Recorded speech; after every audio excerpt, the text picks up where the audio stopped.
Today I show you how to create and manage email account in cpanel. First go to your dashboard and log in your cpanel account. Now go to email account.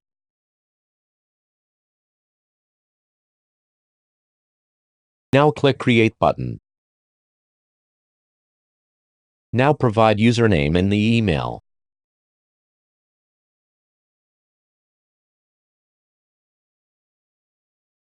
Now provide a strong password.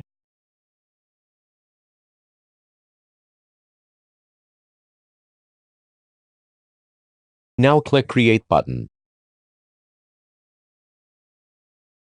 Email account is created successfully. Now I show you how to access email account and how to send mail from cpanel email account. Now click Check email.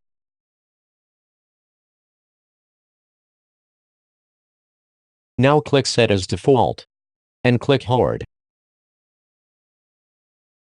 Now complete login email account.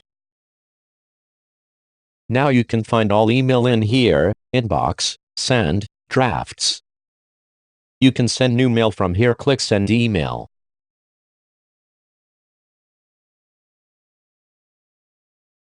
Now click your email account right side top in webmail. Now click Config Mail Client. Now you can find your SMTP server configuration in here.